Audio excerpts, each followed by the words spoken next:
కడప జిల్లాలో ప్రముఖ పర్యాటక కేంద్రం గండికోటలో కేంద్ర మంత్రి పెమ్మసాని చంద్రశేఖర్ పర్యటించారు. గండికోట అంతా కలియ తిరిగి పలు విషయాలను అధికారులను అడిగి తెలుసుకున్నారు. గండికోట చరిత్రను ప్రతి ఒక్కరూ తెలుసుకోవాలని అన్నారు. ఇప్పటికే గండికోట అభివృద్ధికి 78 కోట్ల రూపాయల నిధులతో శ్రీకారం చుట్టామని, పనుల టెండర్లకు సంబంధించి చివరి ప్రక్రియ పూర్తయిందని పెమ్మసాని తెలిపారు.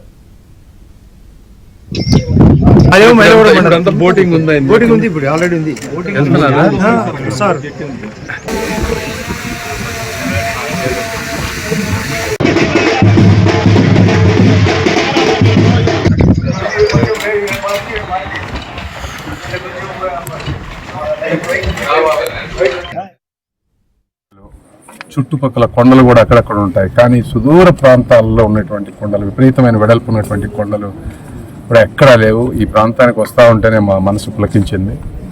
ఈ ప్రాంతాన్ని అద్భుతంగా డెవలప్ చేయాలి, చేస్తే చరిత్ర తెలుస్తుంది, రాయలసీమ బాగుపడుతుంది. అందుకనే గవర్నమెంట్ వచ్చిన తర్వాత మొదటి 3 నెలల్లో, ఎందుకంటే నా పూర్వీకులు కాబట్టి ఆదినారాయణ రెడ్డి గారు కూడా నాతోటి 2-3 సార్లు మాట్లాడేవారు, ఇంతకుముందు మాట్లాడేవారు, గవర్నమెంట్ వచ్చిన తర్వాత మాట్లాడేవారు.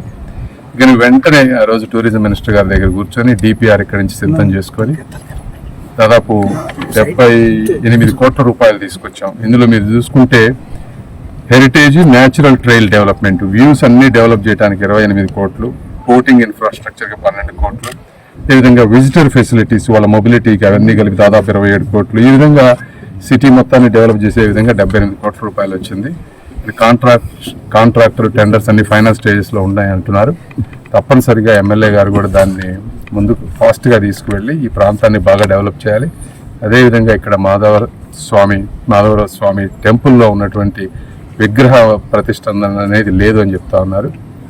దాన్ని కూడా నాకు ఇప్పుడే తెలిసింది ఆ విషయం. నేను ఆర్కియాలజికల్ సొసైటీ వారి దగ్గరికి వెళ్ళి అది ఏ విధంగా తీసుకురాగలమో, అవసరమైతే నేనైనా చేపించి ఇక్కడ మళ్ళీ ఏ విధంగా దాన్ని పునఃప్రతిష్ఠాపన చేయాలి అనే విధంగా